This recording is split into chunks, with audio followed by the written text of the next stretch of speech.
Hi, I'm John Stevenson. We're going to be looking at Gospels as story in our continuing study of the life of Christ. When we speak of the Gospels as story, what we're speaking of is what's called narrative criticism. You might want to copy that down if you're taking the quizzes for my class. By that, I mean you have the narrator. The narrator is the voice who's telling you the story. If it's the Gospels, we think of them, at least according to tradition, as Matthew, Mark, Luke, and John. And each one sounds different, and each one comes slightly different from a different perspective, even though we've already noticed there's a lot of similarities between Matthew, Mark, and Luke, where they're sharing much of the same information. Now, the narrator has a place in the story. Uh, for example, in Matthew, Mark, and Luke, Matthew, Mark, Luke, and John, he's largely outside the story. And all four gospel accounts, he's telling the story in the third person. He doesn't ever say, I did this and I did that. Luke does when you get to the book of Acts. Halfway through the book of Acts, you've been talking about how Peter did this and Paul did that, and Paul went over here and he went here and he went here, and all of a sudden it switches and it says, and we went here and we went there. And suddenly, instead of being third person, it switched over to the first person where he's inside the story, and then it goes back and forth. And sometimes Luke is there and sometimes he's not. Now, Matthew, Mark, Luke, and John in the gospel accounts don't do that, except that in the Gospel of John, you get to the very end, and you've seen this character that's been described as the disciple whom Jesus loved. And he's mentioned right in the last chapter. He's mentioned in a few places leading up to that, but you see him in the last chapter. And all of a sudden he says, and the one telling you the story is him, where he has placed himself, but he never described himself he never said, I was doing this and I was doing that. Even there, he's describing himself in the third person. So even though he's in the story, he doesn't put himself in the story as he is narrating it. He doesn't say, I saw this or I saw that. That means that the Gospels are acting as narrators for the story.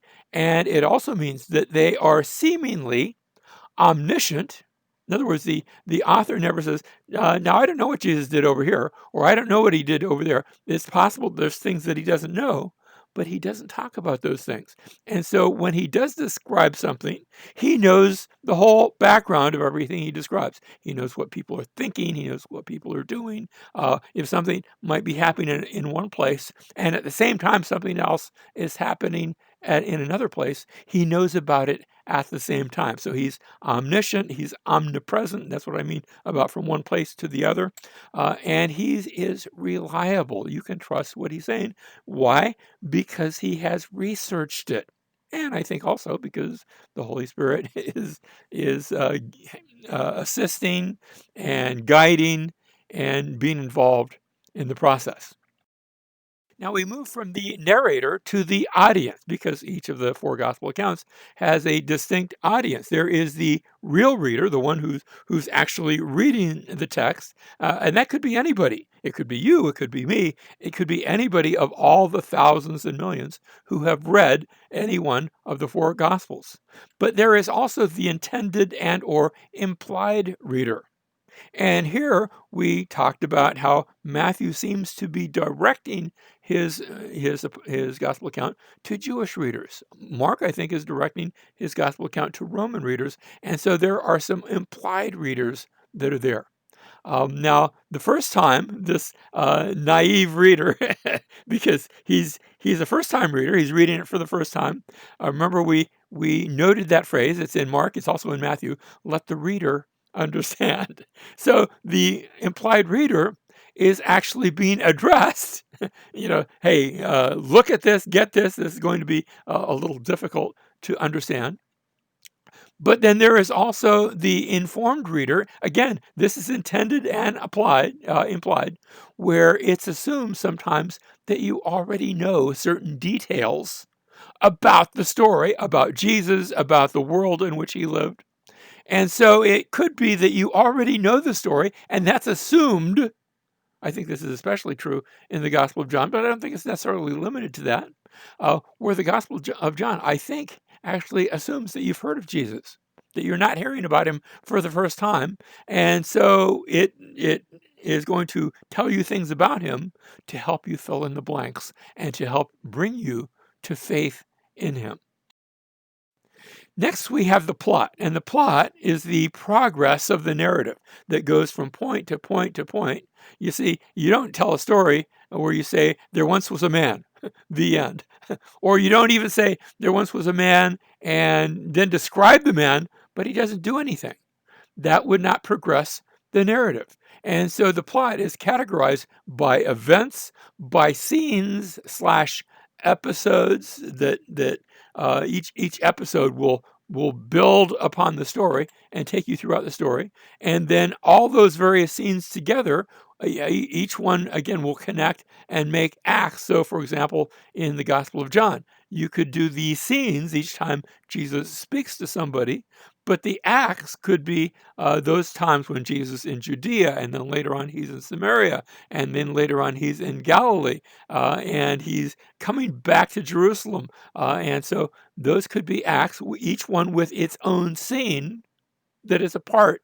They make up the different acts that takes place. There is also causation, and this helps to create movement in that one thing leads to another thing. For example, John the Baptist in John, I'm using John chapter 1 as an example. John the Baptist points to Jesus. First of all, he's there talking about his ministry, and then he's talking about this person who's supposed to come, and then he's pointing to him. And the fact that John points to him and says, there is the Lamb of God, causes two of John's disciples to begin following Jesus. And the camera doesn't stay with John. Instead, it passes along with those two disciples to focus on Jesus. And the next day, you don't even see John. Instead, you see Jesus and those that are with him. And so the plot has now moved on to speak not of John anymore. You'll see him again later on in the story, but in the meantime, the focus is now upon Jesus, and that's the movement that takes place. There is also what we would think of as conflict, climax, and resolution. There cannot really be a good story without conflict. There's an issue that needs to be resolved, and you move forward in the story either to attempt to resolve it, or sometimes there will be hindrances that stop it from being resolved until finally you come to a climactic event. Now, sometimes you have a series of climaxes. For example, you have in the Gospel of Mark, it's moving all the way up to chapter 8, where the question is, who is Jesus?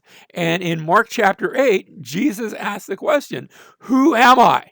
And the disciples say, you are the Christ, the Son of the living God, which now starts the progress of moving you to Jerusalem, where you'll see the even bigger climactic event, and that's going to be the death of Jesus.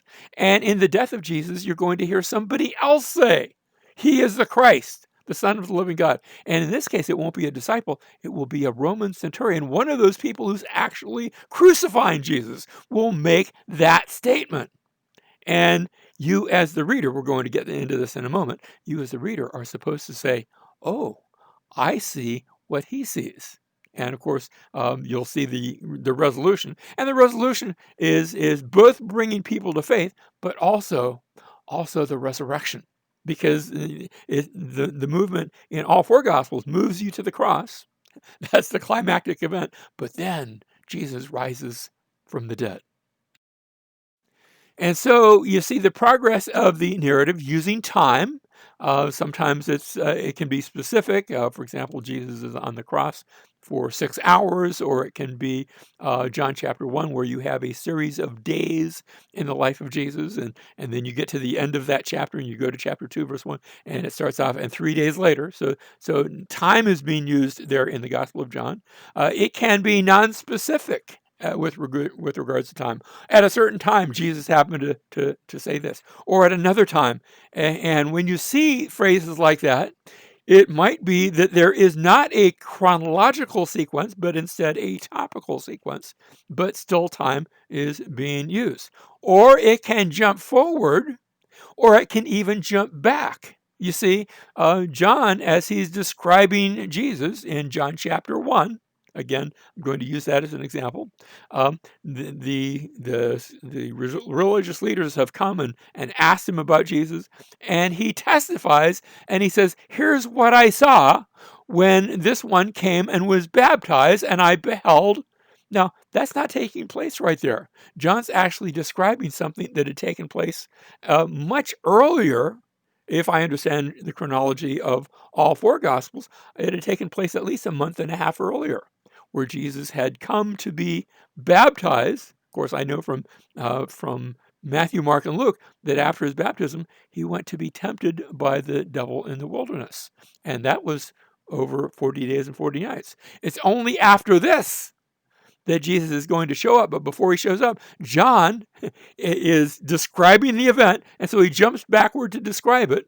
But the narrative is still taking place in John's day, at least 40 days after the baptism of Jesus, as he's describing what had taken place 40 days earlier.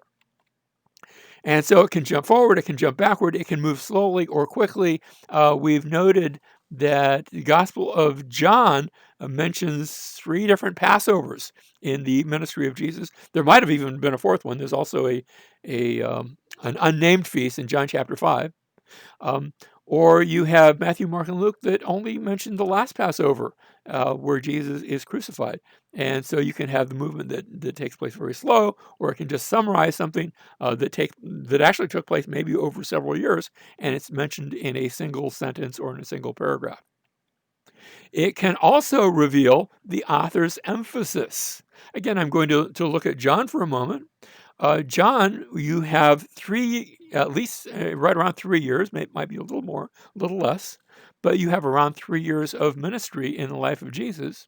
And you turn the page, you get to chapter 12, you're only halfway through the book, and all of a sudden, you're going to spend chapter after chapter after chapter on that final week. And not only that final week, the final few hours, where you're going to spend from chapter 13 all the way to chapter 17 in the upper room and on the way to Gethsemane. And then chapter 18, you'll have the Gethsemane experience. And so the clock, as it were, has slowed way down, because that is the emphasis of the author. He wants to spend some time talking about the things that Jesus said in the upper room. They are important. Next, we want to talk about the characters in the story. There are individuals like Peter or Thomas or different apostles. They might be apostles, some might be other people, some named, some unnamed, or groups like the Pharisees. And there is also characterization that is made. The characters can be understood by their traits. All characters are. If you hear about somebody, you're told a little bit about that person. Although more often than not, instead of telling you about the person, it is their words and their actions that are going to be telling you about that person. For example, you know quite a bit in the New Testament about Peter, but you're never told how tall he was, how strong he was, how old he was. He was married. You pick up that he was married because he has a mother-in-law, but the traits are shown to you rather than told to you. You're never told, Peter was impetuous. Instead, you see that quality in him as the story unfolds. So the traits are shown to you. You're not told that Thomas had a tendency to be doubtful. Instead, you see that by what he says. Now, that means that characters can be both, and I'm going to use this phrase because the book, our textbook does, round or flat. That doesn't mean that they're fat or skinny, but rather a round character would be a complex, multifaceted character. A character, and again, I'm going to pick on Peter because he is a bit complex. You see both his faith and you also see his unbelief. You see his boldness and his timidity both are exhibited in what he says and what he does, as opposed to a flat character. And a number of times you'll see somebody that maybe comes up and asks a question of Jesus, but you don't really see that much of them after that. And you might even be given their name. For example, you have a character by the name of Barabbas, the robber, and you're told he was a robber. You wouldn't know it from anything he did or said. You're told that he was a robber, and apparently he was in custody, and he is going to be released. But you're not given any details about him. You don't see him ever taking any action. You don't know what he did before or after. Yes, he had been a robber, but you're not told any details about that. And so he is what we would call a simple, a one-dimensional character. Now, as you read the gospel accounts, you're going to have a tendency to identify with certain characters. Do you see yourself in the story? You are supposed to. And you won't see yourself as Jesus. It's not written for you to see yourself as Jesus. Instead, you are meant to see Jesus through the eyes of these various characters, more often than not, through the eyes of one of the multidimensional characters. Do you see yourself in the story? That is its intent, so that you might see yourself, so that as they come to believe, that you will also come to believe the good news of the gospel, the good news of the one who came and died for us and rose again for us.